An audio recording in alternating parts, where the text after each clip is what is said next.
I decided to start a new series called We're Fucked, because I kind of think we're fucked, and this is a series about how fucked I think we are. And right now I kind of think society is at a point where things have just gone on for so long that, like, we just kind of accept these things as fact, as rote, when really it kind of just feels like it's a bunch of lies that we kind of all tell ourselves, that this is just the way things are, and it's not as true as I think we all pretend it is. And I want to kind of elaborate on that, and I want to maybe provide solutions when I can. But at least for this video, I'm just trying to bring things to light and kind of just talk about my thoughts and feelings on the subject. First thing I'd like to mention is the world has been increasingly becoming more and more capitalistic. And rampant consumerism, as we've seen, can lead to rampant narcissism. And I think that's maybe the biggest problem with the world right now, just this rampant amount of narcissism that we see in basically every faction of society, especially among leadership, which is like the biggest problem. It's self-serving people who are obsessed with power and control. Of course, they're going to want to be in charge of everything. And consumerism itself is always asking you to want more.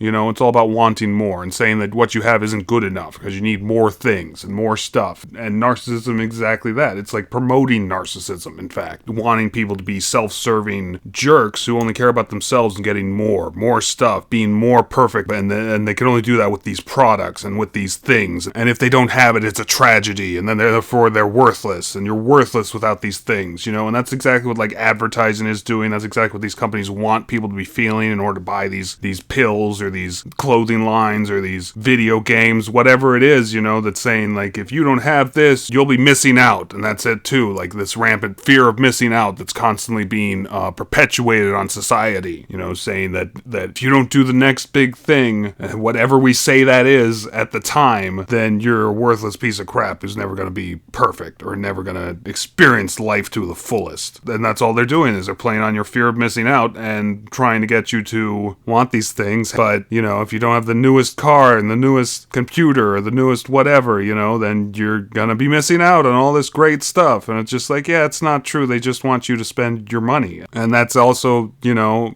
kind of a symptom of narcissism, because narcissists want you to want them. They want you to put them up on pedestals so that you worship them just as they worship themselves. Instead of it being a person, it's a product. This excessive narcissism and consumerism kind of leads me to my next point, is that everyone is so focused on themselves that we've forgotten how to live like a community. And it's true. We're like in this social media generation where it's all about like what we post on Twitter, what we're doing on Facebook, how many followers we have on Instagram or whatever. And it's like this stuff doesn't even matter. Like, does, you know, if like social media was being used in a way that was beneficial, we would be using that to increase our community, increase our skills, increase people that are our allies. But within those groups, it's mostly just people trying to undermine and control all the other people in that group, only to have them prop them up on pedestals and say how great they are, etc., etc. It's that rampant narcissism again that like is just coming to the full front of everything in society right now, because it's gotten into every aspect of society, every level, every job. And it's like people who aren't even like suffering from narcissistic personality disorder are like becoming more and more narcissistic just because this is how society is treating everyone. You know, it's kind of forcing everyone to live in this way or you're rejected from society. But it's like we're not even trying to live in as a community, live as a group. I mean, we're like 8 billion strong now, you know? This is more people than's ever been on the world before. And like, if we can't learn to work together, society will collapse at the very least. Humanity could be destroyed. That's point 3, that like massive infighting. Every issue is turned into like this black and white thinking, you know? It's like pro-life versus pro-choice, you know? Like those shouldn't be opposites. You know, but like it has to find the most extreme of both issues, and then that's what the fight is about. Even though there's like so many other aspects to this one issue, but we have to turn it into like the most extreme parts of that issue, and it's just those two things versus each other forever. If we could make the argument about something else, we could maybe like talk and reason with each other and find a common solution. Well, this stuff isn't going to solve itself, and we're not going to solve it if we're just like focusing on the most extreme parts of every issue, but that's basically what everything turns into. It's like no one can agree on anything anymore, and no one's trying to agree either. No one's trying to find compromise. And because compromise means that you lost in this game of life, this narcissistic view of life that we're living in. It's either everyone agrees with you or nothing gets done, is basically how societies works nowadays. There's like the person with the most power and control says how everything goes, and everyone has to agree with them or nothing happens. And it's just constant abuse of power, and it's happening in every facet of society, and in every country in the world too. It's like strange, it's weird, but I'll explore why that is in later videos if I can keep this series going. Let me know in the comments if you want me to keep going with this series. Anyway, number 4, money. The backbone of every society right now is a made-up social construct made to create power instability, because the people with the most money have the most power. People with the least money have no power. And it's just not right. But it's something that we've lived with for so long. Like every part of human history, we've had some kind of currency that has basically created this power instability, Poor people want money, rich people don't want to share their money because that means they have less power, etc., etc. But it's just made up bullshit.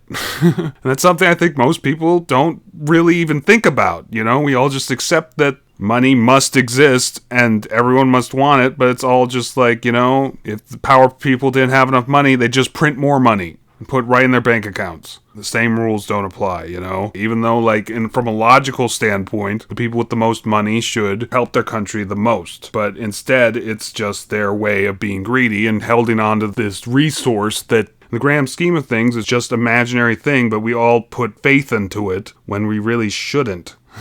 I think there's a faith problem in this world right now, people are addicted to faith, but I'll leave that for a later video. 5 is systemic racism, and I've mentioned this in a previous video, my Racist History of America video, that from the perspective of our genetics, our DNA is 99.9% similar to each other, to anyone else on this planet. I'm a white man, and my DNA is 99.9% the same as any Asian woman, or anyone else on this planet. It's a very small amount of factors that determine who we are as individuals, what we look like as individuals, It's very small, and that's because we're all one race. We're all the human race. Just like money, race is a made-up social construct. And again, it's incredibly narcissistic that, this stuff is still going on. That, people are still saying, oh no, they're worse than me as a person just because of their color, their skin, or their sex, and that's even worse. Sexism, that's half the world, the other half of the world. But that's how severe this black and white thinking is becoming, because people are looking and pointing and being oh, they're different from me and therefore that's bad, therefore that makes them worthless, because anyone different from me is worthless, because I'm perfect, everyone else is worthless. That's narcissism as its core. Number 6, power is immensely corrupted right now. People in charge couldn't care less about the people they're in charge of. I think that's important to just note about the people in charge right now. They really couldn't care less about the people they're in charge of. And that's really just that narcissism again, It's like Marie Antoinette, the one who said, let them eat cake, because she heard the people were starving, and she had all the food at the palace, and she was like, well, we have all these cakes that we don't even eat, so let them eat these cakes, And it was just it's just that's how out of the loop these people are. They're so above everyone as a social class that they don't even think about people as people anymore. They're basically just I'm well fed, therefore everyone else must be well fed, even though they're obviously starving. But it's well, let them eat cake.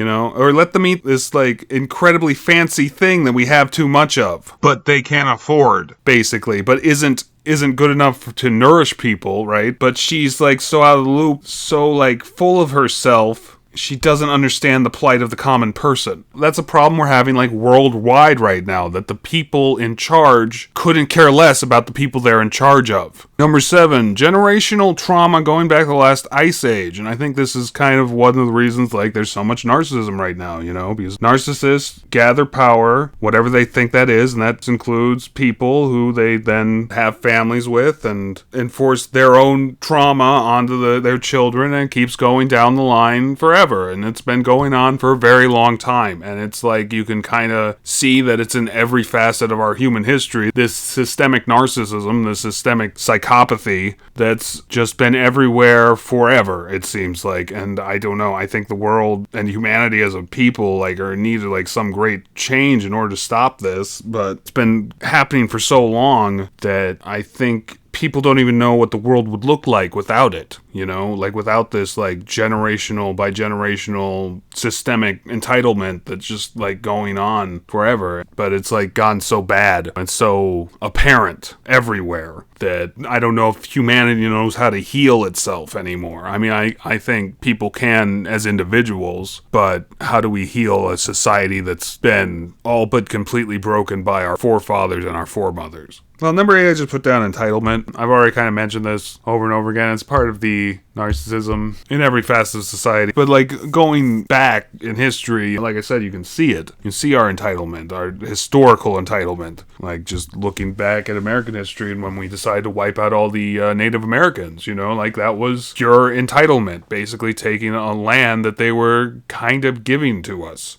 You know, but like we wanted to basically take all of it. You know, they gave an inch, so we took a mile. I mean, there was a lot of infighting throughout history. You know, like Indians were labeled as savages, but they weren't. You know, but that was part of like the war. Almost the ongoing war since we invaded their country and decided that we could settle here, even though they then allowed us to, right? Because they were empathetic people for the most part. I mean, not all of them, obviously, but if I do another video, I'll research into this more. But they held empathy in higher regard than we do as a society, wherein we kind of shun empathy, it seems like, or we shun people with emotions. Because this is how bad society is right now, you know? Like, emotions are kind of treated like you're either crazy for having them, or at the very least, you should be ignored for having them. Until, like, oh, you're having problems, we should shun you and smear campaign you behind your back, but leave you alone until you're no longer having these terrible, terrible emotions. Even though, like, emotions are healthy and normal, but that's just, as a society, that's how we treat emotions. Moving on, number 9. I just wanted to briefly kind of touch on, like, superheroes.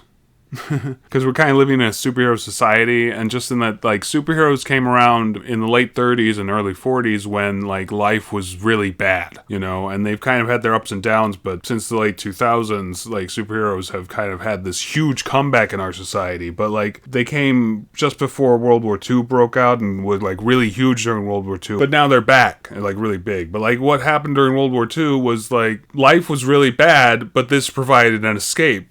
That's why it's called escapism, because you're like escaping your reality because reality is so bad, right? And like that's kind of what's happening right now with superheroes and movies and everything, just in that like reality is so bad that these are making like so much money because people need to escape this horrible world we're living in right now, where it seems like everyone's focused on themselves and yet no one can be heard. I mean, like what superhero movies kind of say about us, I'll try to cover in a later video, but I just wanted to briefly touch on that part of it. And the last thing I wanted to mention was conspiracies and lies. I'm not advocating for any conspiracy theory. I don't believe any of them, but our governments act like the common person shouldn't be privy to certain secrets. I mean, like in a perfect society, the government should be completely honest with their citizens, you know, and we should be honest with each other, you know, as societies. But because they lie constantly, you know, it's become like kind of these societies of conspiracies, because anything could be a lie at any time, so we kind of just start making up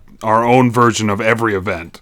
You know, we're kind of gaslighting ourselves. Even when things are just, you know, flat out insane, sometimes that sounds more believable than the lies the government is telling us or whatever, you know. I'm just saying this is a symptom. I'm not saying this is, like, any conspiracies are true or anything. This is just something that's been on my mind for a while, and I might start making more videos like this in the future. Check me out on Twitch, check me out on Twitter, check me out on whatever, and thanks. Comment if you'd like to see more, or have any questions for me, or want to see a video about anything specifically. And that's it. I don't know.